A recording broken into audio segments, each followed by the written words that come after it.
잘 지내셨어요? 다시 또 여러분과 함께 만나서 말씀 속에서 우리의 삶에 필요한 양식, 말씀이 점점 더 우리에게 가까이 다가오게 만드는 그런 기쁨의 시간이 되면 좋을 것 같은 이 소문난 성경교실에 여러분과 함께할 황영택 목사입니다.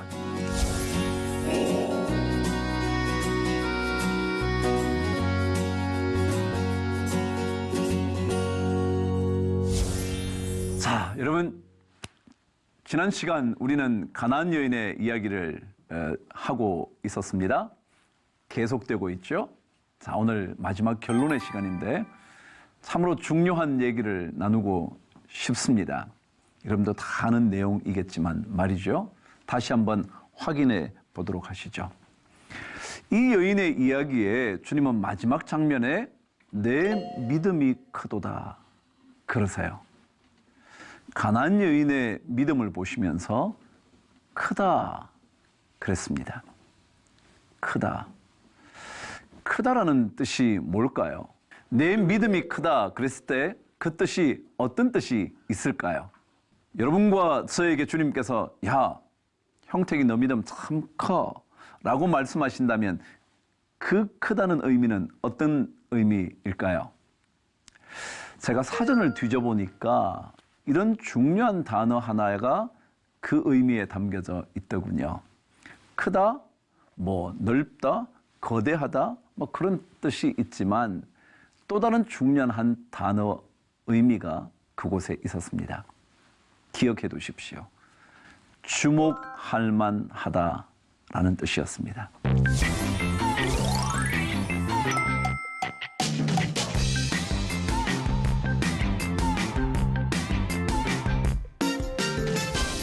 말하자면 주님은 가나안 여인의 믿음을 보시면서 주목하고 싶다라고 말씀하셨어요.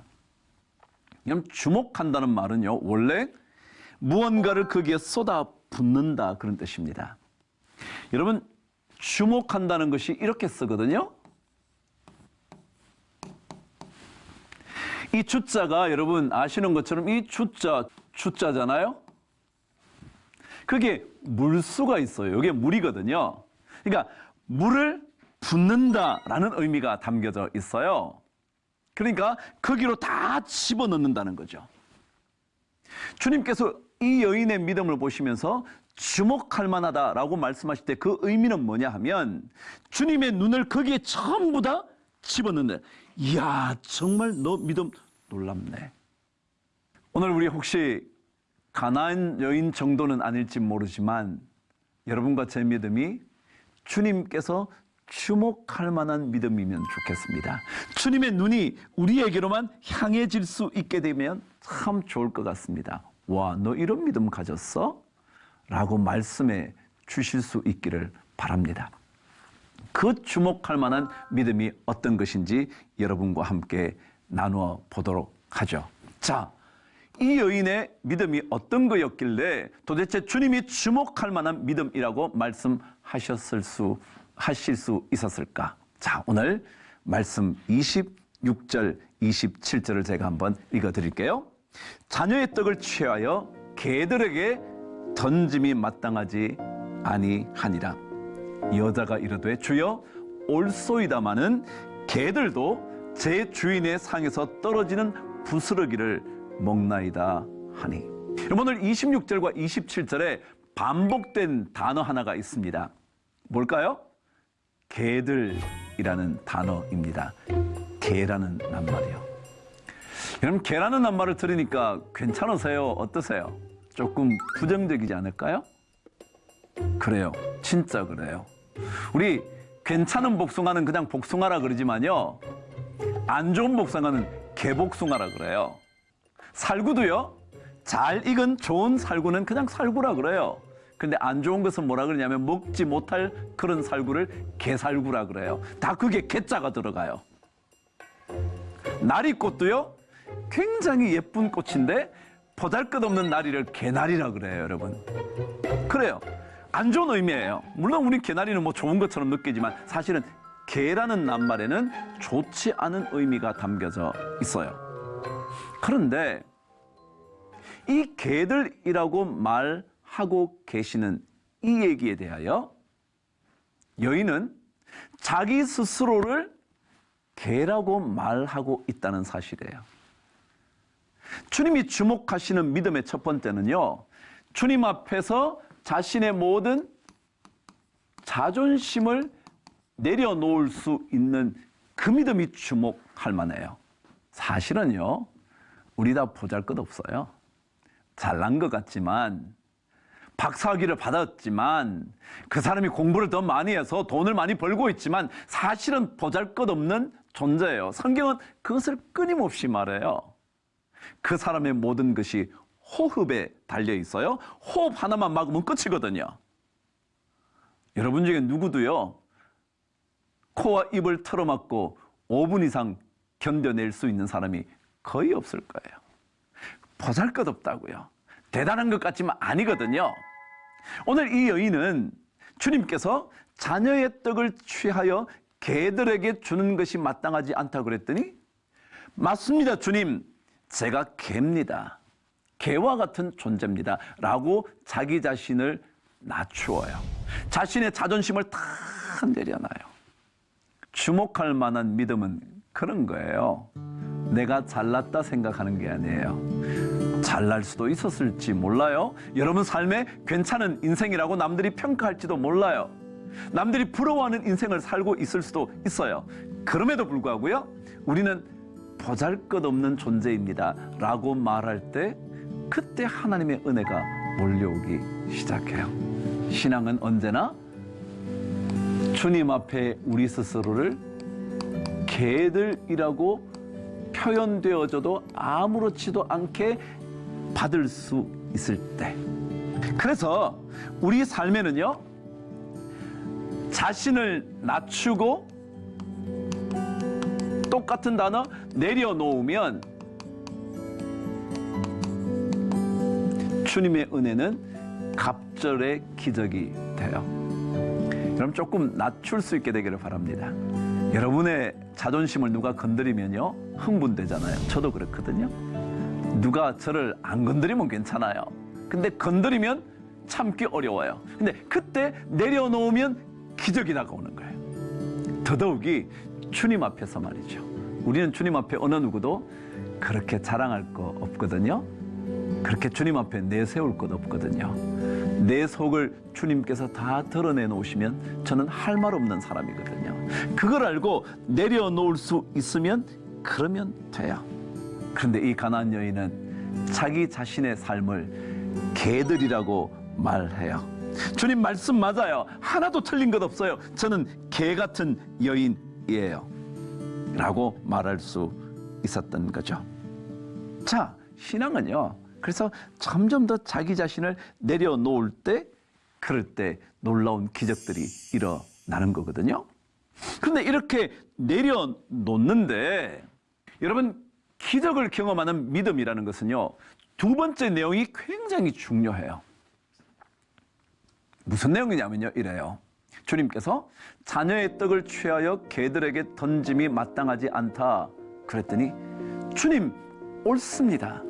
옳소이다마는 개들도 주인의 상에서 떨어지는 부스러기를 먹지 않습니까? 먹습니다 그랬어요. 근데 제가 여기에 지금 여러분 얼핏 보기에 주님의 말씀이라는 얘기가 나오는데 이 내용이 중요해요. 여인은 주님의 말씀을 정확하게 들었어요. 제가 한번 설명을 해드릴게요.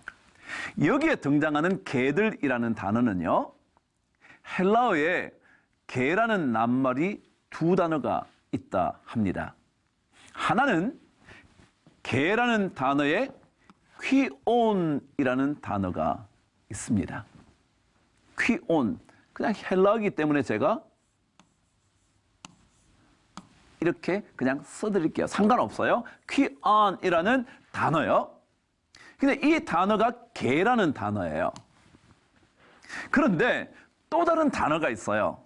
한 단어가 퀴나리온이라는 단어예요. 거의 비슷하게 써여졌어요.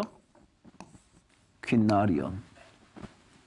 이 단어가, 두 단어가 함께 져 있는 거예요. 그런데 이 두 단어의 의미가 조금 달라요. 어떤 거냐면요.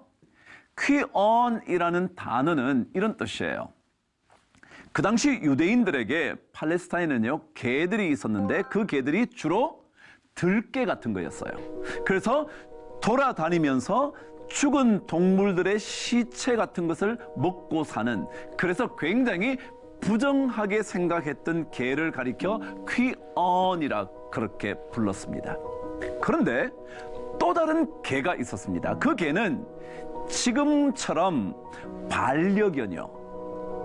언제나 집에서 기르면서 이렇게 애정을 쏟아붓는 개요. 그걸 퀴나리온이라 그랬습니다. 그러니까 말하자면 이 개는 일반적인 dog이라 그럴 수 있고요. 이 퀴나리온은 사랑을 받는 파피 같은 거예요. 조그만 개요. 그런 개입니다. 근데 여기에서 주님이 무슨 단어를 사용하고 계시냐면 퀴나리온이라는 단어를 쓰고 계세요. 이 말은 무슨 뜻이냐면, 다시 한번 들어보세요. 자녀의 떡을 취하여 개들에게 던짐이 마땅하지 않다라고 말한 그 개들이라는 단어는 길거리에서 죽은 동물의 사체를 먹고 사는 부정한 동물인 개가 아니라 주인의 사랑과 애정을 받으면서 살아가야 하는 개, 퀴나리온이라는 단어를 사용하고 있다는 거예요. 그래서 주님이 이 가나안 여인에게 뭐라 그러냐면, 너는 길거리에 부정한 동물인 개 같은 존재가 아니라 그래도 사랑과 애정을 받아야만 하는 그런 존재야 라고 말씀하는 거예요. 실제로 그렇지 않을까요? 주님은요, 우리를 향하여 너 개 같은 존재야 이렇게 말하지 않아요. 하나님은 정말 우리를 향하여 사랑하시는 자녀로, 정말 아빠라 부르면 모든 것 해주고 싶어 하시는 그런 자녀로 우리를 이해하고 계시지, 우리를 길거리에 돌아다니며 죽은 동물이나 먹는 그런 개로 인정하시지 않아요. 그래서 이 여인은 그 말을 듣자마자, 맞아요 주님, 저는 주님의 은혜와 사랑과 돌봄과 애정이 필요한 퀴나리온입니다. 퀴나리온입니다. 그래서 제가 이렇게 말씀드렸어요. 여러분, 우리가 믿음의 기적을 경험하려면요, 주님의 말씀을 세심하고요, 정확하게 들어야 돼요. 대략 들으면 안 돼요. 많은 사람들이 적당하게 예수님 말씀을 듣습니다. 적당하게 듣다가 자기 마음에 들면 받아들이고요, 마음에 들지 않으면 던져버려요. 그런데 이 여인은 정확하게 딱 들어요. 아, 주님이 나에게 퀴나리온이라고 그러시는구나. 맞아. 그러면 나는 주님께 은혜 받을 수 있어. 나는 주님께 사랑을 받을 수 있는 존재가 될 수 있어. 라고 대번 생각한 거예요. 그래서 주님, 맞아요. 개들 존재이지만 그러나 사랑받아야 되는 그런 개잖아요. 애정이 필요한 개잖아요. 돌봐주어야 살 수 있는 어린 개잖아요. 라고 그녀는 말하고 있어요. 신앙생활은요, 주님의 말씀에 집중하는 거예요. 주의 말씀에 정확해지는 거예요. 주님 말씀을 아무렇게나 들으면 안 돼요. 주님의 말씀은 정말 세심하게, 정말 주님의 말씀은 1.1획도 틀림이 없는 하나님의 그 말씀인 줄 알고 그 말씀을 받아야 돼요. 그러면 하나님께서 우리를 향하여 어떻게 말씀하시고 계시는지를 우리는 파악해낼 수가 있어요. 신앙생활이요, 하나님 말씀에 집중하는 거예요. 여러분, 귀를 함부로 열어놓지 마세요. 아니, 귀를 기울이세요. 귀를 쫑긋 주의 말씀에 집중해 보세요. 그러면 주님은 여러분을 향하여, 그래, 내가 너에게 사랑과 애정과 은혜와 돌봄을 줄 거야. 너는 그런 존재야. 라고 말씀하시는 그 음성을 알아차리게 될 거예요. 그게 주님이시거든요. 그분이 주님, 우리의 구세주이시거든요. 그래서 여러분과 저 안에 하나님의 말씀을 좀 더 정확하고 면밀하게 이해할 수 있는 영적인 귀가 활짝 열리게 되기를 바랍니다. 내 눈을 열어주소서, 내 귀를 열어주소서. 그래서 주의 말씀을 잘 알아듣게 하여 주옵소서. 그게 우리 기도 제목이어야 할 거예요. 자, 드디어 마지막 얘기입니다.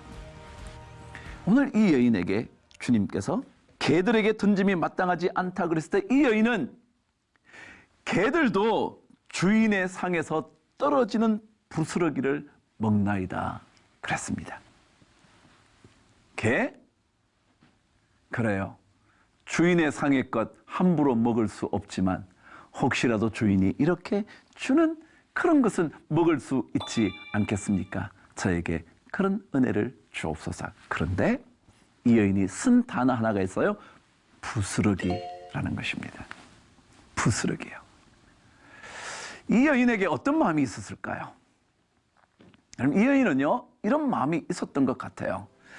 주님의 부스러기만 먹어도 나는, 내 딸은 충분할 수 있습니다. 라는 그런 마음이 있지 않았을까요? 주님, 온전한 것을 주시지 않아도 괜찮습니다. 저에게는 부스러기만 주셔도 됩니다. 주님, 엄청난 것을 안 주셔도 됩니다. 저는 조그만 것만 주셔도 됩니다. 마치 혈류증 걸린 여인이 주님, 저에게 옷자락만 만지게라도 해주시면 저는 살아날 수 있습니다. 백부장처럼 주님, 말씀만 하셔도 저는 살 수 있습니다. 그들은 모두 다 주님의 부스러기만 있어도 된다고 생각했습니다. 그래서 주님의 은혜는 부스러기만 떨어진다 하더라도 내 삶에 충분합니다. 그리고 넘쳐납니다. 이게 이 여인의 마음이었을 거예요. 왜요? 개들에게 좀 넉넉하게 주면 좋잖아요. 사랑하는 반려견이라면 넉넉하게 줄 수도 있지 않겠어요? 그런데 이 여인은요, 부스러기만 있어요. 이게 바로 주님께서 주목하실 만한 믿음의 모습이에요. 우리는 너무 많은 것을 요구하지 않나요? 주님이 이것까지 다 주시면 좋겠다고 생각하지 않나요? 아니요. 우리에게는 주님의 부스러기만 있어도 충분해요. 주님의 말씀 한마디만 있으면 돼요. 주님의 옷자락 끝에만 만지기만 해도 우리는 살아날 수 있어요. 주님 오시지 않아도 돼요. 주님 말씀만 하셔도 돼요. 주님 이만큼 넉넉하게 주시지 않으셔도 돼요. 주님의 부스러기만 있으면 충분해요. 그런데 오늘 이 여인은 더더욱이 이 부스러기 이야기를 하면서 이렇게 말을 하고 있어요. 개들도 주인의 상에서 떨어지는 부스러기라고 말했어요. 여러분, 이것도 얼마나 중요한지 몰라요? 떨어지는 부스러기요. 떨어지는 부스러기요. 떨어진다는 건 뭐예요? 의도적으로 주는 게 아니에요. 먹다가 어쩌다가 흘린 거예요. 그 개에게 주려고 생각이 없었어요. 주려고 던져준 게 아니라고요. 떨어진다고요. 그냥 어쩌다가 먹다가 떨어지는 거예요. 그러니까 이 여인은 얼마나 완벽한지 떨어지는 부스러기만 해도 충분합니다. 충분합니다. 던져주시는 어느 정도의 소량을 의미하는 게 아니라 어쩌다가 먹다가 떨어져서 먹게 된 그것만 있어도 충분합니다. 신앙생활은 하나님의 이런 은혜만 있어도 살 수 있다고 말하는 사람에게 기적이 옵니다. 어떤 사람은요, 온갖 것 다 주기를 원하거든요. 아니요, 주님 한 분만이면 충분합니다. 온전한 것 안 주셔도 됩니다.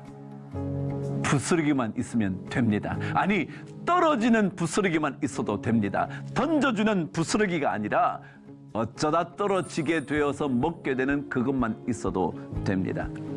오병이어만 하면 충분합니다. 그러면 5,000명도 먹이고 4,000명도 먹이고 그리고 7,000명도 먹이고 남을 수 있을 만큼 됩니다. 그러면 하나님의 부스러기는 절대 작지 않습니다. 절대 적지 않습니다. 하나님의 부스러기는 우리의 삶을 넘치도록 만들어 주실 수 있는 부스러기입니다. 사실 여러분 아브라함과 롯의 이야기를 아실 텐데요. 롯이 좋은 땅을 차지해서 가잖아요. 그럼 결국 뭐예요? 남아 있는 땅은 아브라함에게 부스러기 땅일 거예요. 그렇지 않아요?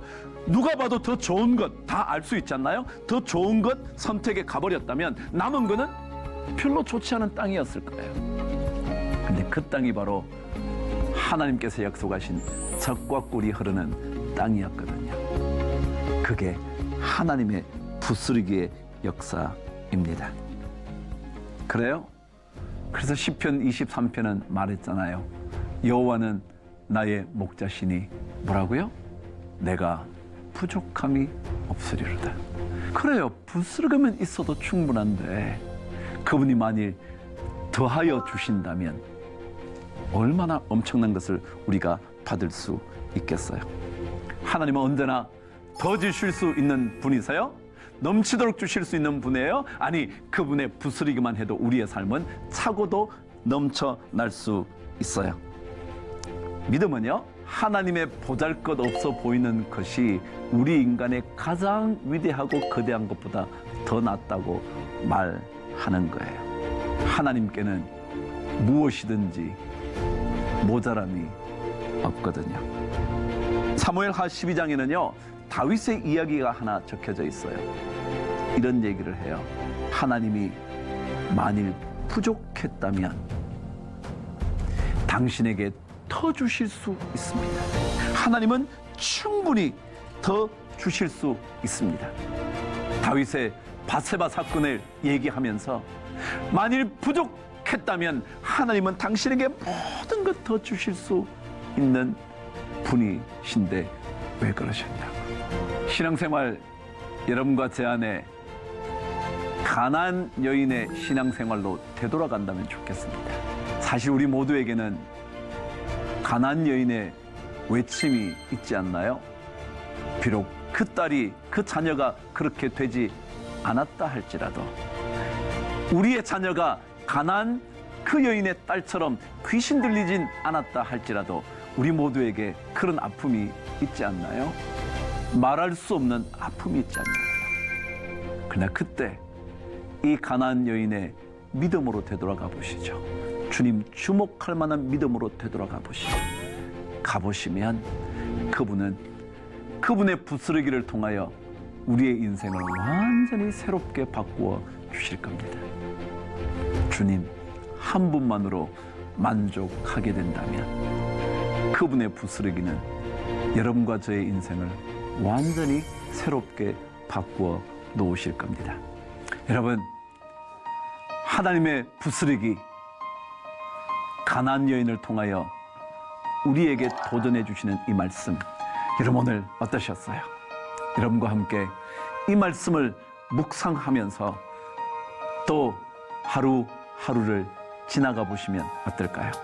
그때 옷자락을 만지고 나음을 입었던, 말씀만으로 고침을 받았던, 그리고 이 가나안 여인에게도 마찬가지로 말씀 하나로만 낫게 된 거기에 이 여인의 놀라운 큰 믿음, 주목할 만한 믿음이 여러분과 저에게 있게 되는 그런 시간들로 채워지면 얼마나 좋을까요?